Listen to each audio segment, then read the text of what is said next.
Bonjour à tous, vous regardez la matinale sur Médien TV. Le retour de l'info, c'est tout de suite avec le journal dont voici les titres. Aux États-Unis, le quartier de Manhattan à New York a été le théâtre hier d'une attaque sanglante. C'est la première depuis 16 ans. Elle a fait 8 morts et 11 blessés. L'identité de l'auteur de l'attaque a été révélée. Il s'agirait d'un Ouzbek arrivé aux États-Unis en 2010. Et le Maroc se dote d'une nouvelle charte médias, environnement et développement durable. La charte a été initiée par la Haute Autorité de la Communication Audiovisuelle, la HACA. Elle vise à aboutir à un engagement moral des médias face aux grands défis environnementaux.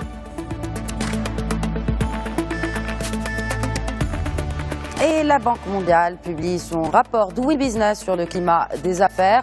Le Maroc tire son épingle du jeu et se classe premier au Maghreb. Il reste toutefois des aspects à améliorer pour attirer plus d'investisseurs.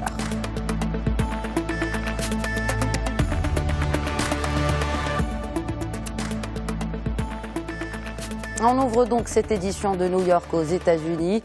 Hier, le chauffeur d'une camionnette a fauché des cyclistes et des passants dans le quartier de Manhattan, faisant 8 morts et 11 blessés. C'est le premier attentat meurtrier dans la ville américaine depuis 2001. Récit Souha Aboutaha.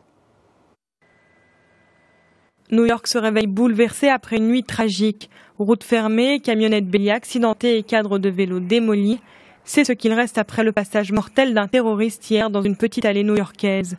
Au total, 8 personnes ont trouvé la mort, dont 5 Argentins, et 11 personnes, dont 3 Belges, sont actuellement hospitalisées dans un état sérieux, mais pas critique selon les pompiers.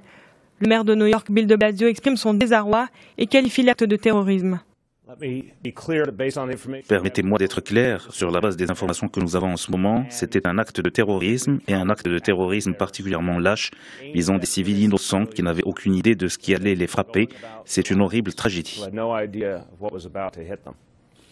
Beaucoup étaient déjà déguisés pour fêter Halloween et participer au grand défilé costumé qui se tient chaque année à Greenwich Village. Quand un jeune homme a décidé de remonter une piste cyclable à contresens sur près d'1 kilomètre et renverser les passants avant de percuter un bus scolaire et d'être obligé de s'arrêter. Il s'agirait de Saipulo Saipov. Ce jeune résident de Floride habitant le New Jersey a été neutralisé par la police et conduit à l'hôpital dans la soirée où il a été opéré. Son pronostic vital ne serait pas engagé.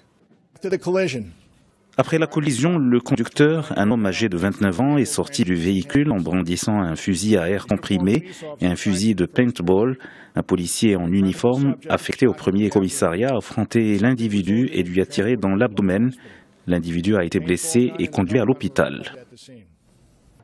Times Square, au lieu touristique déjà visé par un attentat avorté en 2010, est l'un des lieux new-yorkais les plus surveillés. La dernière attaque terroriste à New York date du 17 septembre 2016, lorsqu'un jeune Américain d'origine afghane, Ahmed Rahimi, avait posé 2 bombes dans le quartier huppé de Chelsea. Une seule avait explosé, faisant une trentaine de blessés légers, et par miracle, aucun mort selon la police. Et en réaction sur Twitter, le président américain Donald Trump a annoncé qu'il avait ordonné un renforcement du programme de vérification des étrangers voulant entrer aux États-Unis, avant d'ajouter dans un autre tweet « Être politiquement correct, c'est bien, mais pas pour ça ». Fin de citation. Avant cela, Trump avait tenté à plusieurs reprises d'interdire par décret l'entrée aux États-Unis de ressortissants de plusieurs pays et de tous les réfugiés. Des décisions, rappelons-le, qui avaient été systématiquement attaquées en justice.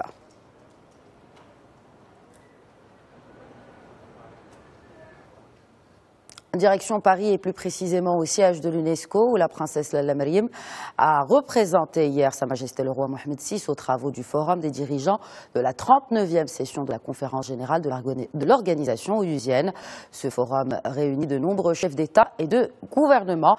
L'accent a été notamment mis sur la contribution de l'UNESCO pour la réalisation des objectifs du développement durable et la promotion des valeurs humanistes et celles d'inclusion sociale. Rappelons que c'est une Marocaine qui a été portée à la tête de cette 39e session de la conférence générale en la personne de Zohra Alaoui, ambassadrice déléguée permanente du Maroc auprès de l'UNESCO. Et sur la participation de la princesse Lalla Meriem à ce forum des dirigeants de la conférence générale de l'UNESCO, je vous propose d'écouter la directrice générale de l'organisation, Irina Bokova.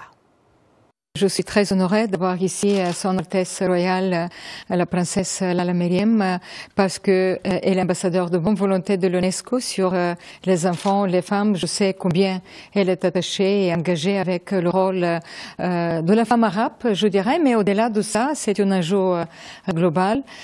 C'est une marque de reconnaissance à la contribution de l'UNESCO, tout ce que l'UNESCO apporte aujourd'hui au monde, mais c'est aussi une marque, je dirais, d'excellence des relations très étroites entre l'UNESCO et le Maroc. C'est aujourd'hui que prennent fin les travaux de la retraite africaine sur la migration organisée à Sreerat. Suite à un entretien organisé en marge de cette rencontre entre le ministre des Affaires étrangères et de la coopération internationale, Nasser Bourita, et le chef de la diplomatie zambienne. Ce dernier, Ari Kalaba, a tenu à saluer le leadership de Sa Majesté le Roi Mohamed VI en matière migratoire au niveau du continent africain. Kabala s'est également félicité des relations d'amitié unissant son pays et le Maroc, rappelant par la même occasion la récente visite du souverain en Zambie qui a été couronné par la signature de plusieurs accords de coopération. Et pour sa part, le ministre tanzanien des Affaires étrangères, Augustine Mahiga, s'est également entretenu avec Nasser Bourita dans une déclaration à la presse à l'issue de ces entretiens. Mahiga a exprimé son estime pour la vision du souverain en matière de gestion de la problématique de la migration, soulignant à cet effet l'importance de cette question au vu de ses conséquences sur les plans humanitaires et sécuritaires.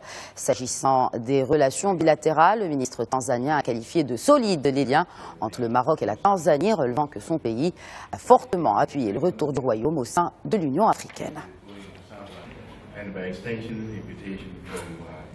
Je vous l'annonçais en titre, le Maroc se dote d'une nouvelle charte médias, environnement et développement durable. Il s'agit de la première du genre. Elle a été initiée par la Haute Autorité de la Communication Audiovisuelle, la HACA. Cette charte a été signée entre autres par des acteurs gouvernementaux et non gouvernementaux, ainsi que des représentants de différents supports médiatiques. Les détails sur ce projet ambitieux dans ce reportage de Sahar Oumimoun et Wassim Hattan sur un récit de Fayrouz Ben Taleb. Lancée dans le cadre de la COP22, cette charte aspire à aboutir à un engagement moral entre partenaires, conscients du rôle catalyseur des médias, tous supports confondus, face aux grands défis environnementaux et de la nécessité de renforcer ce rôle. Cette charte fixe 2030 comme année pour réaliser ces différents objectifs. Développement durable veut dire protéger notre environnement et ses richesses de manière à en laisser pour les générations à venir. Nous n'avons pas le droit de les laisser en reste. Nous devons consommer l'eau et les offrandes de notre terre avec parcimonie et respect.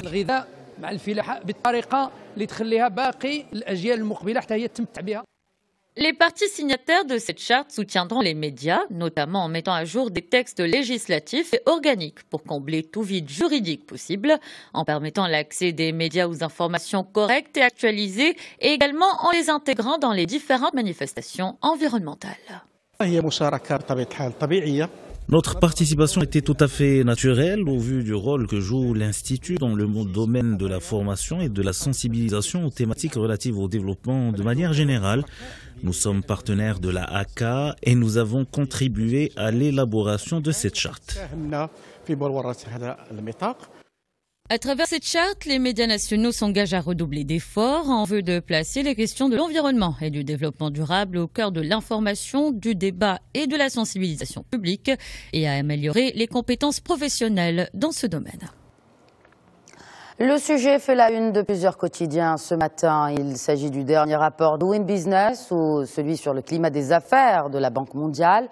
Le Maroc a certes perdu une place comparée à l'année dernière, mais le Royaume se hisse dans ce classement tout de même à la 3e place de la région MENA, tout en restant premier en Afrique du Nord. Les détails avec Souha Boutaha.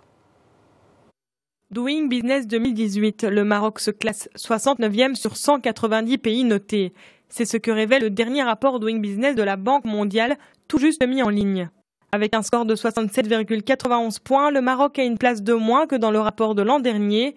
Il confirme tout de même que son climat des affaires reste nettement plus favorable que celui de ses voisins d'Afrique du Nord, où il occupe la première place. En effet, la Tunisie se classe 88e, l'Égypte 128e et l'Algérie 166e occupent la dernière place en Afrique du Nord.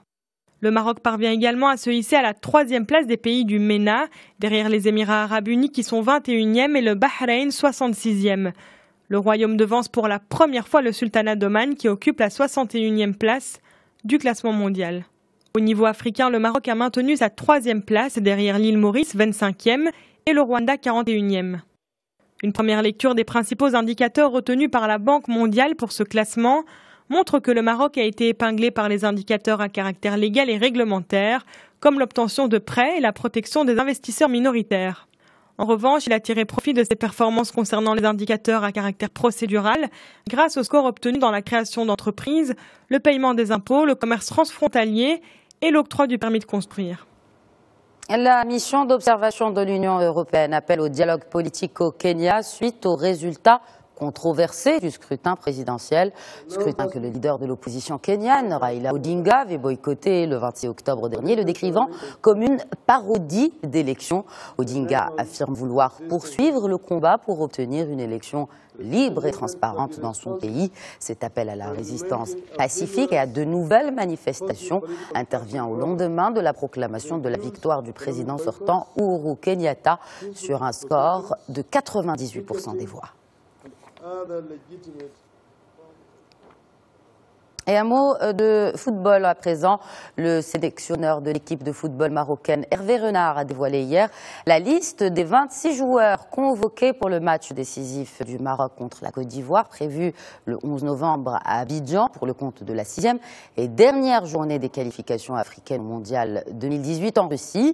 Et une surprise, celle de la convocation pour la toute première fois du jeune attaquant du Wydad de Casablanca, Achraf Ben Sharqi, qui n'a cessé de briller ces derniers mois, notamment lors du dernier match de son équipe contre Al-Ahli, samedi dernier, en finale allée de la Ligue des champions d'Afrique. La liste des Lions de l'Atlas comprend également Walid El-Hajjam et Hakim Ziyech, pour ne citer qu'eux. On rappellera que l'équipe marocaine a besoin d'un nul pour assurer son ticket pour les phases finales de la Coupe du Monde en Russie.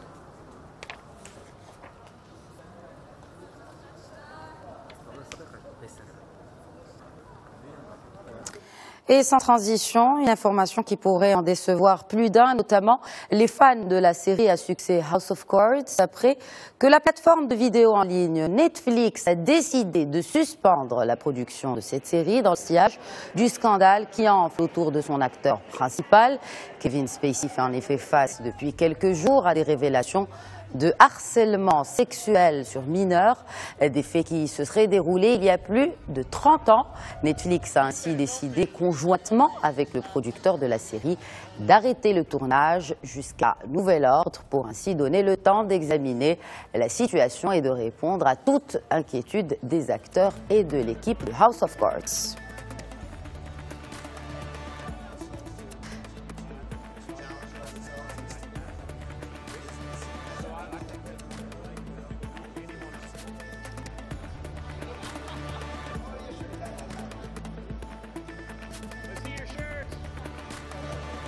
Le suspense, en tout cas, de la reprise de la série House of Cards est maintenu jusqu'à une nouvelle annonce. Voilà, c'était le journal de la rédaction. Merci de l'avoir suivi. L'info continue sur Médien TV et medientv.com. Très bonne suite des programmes sur notre antenne.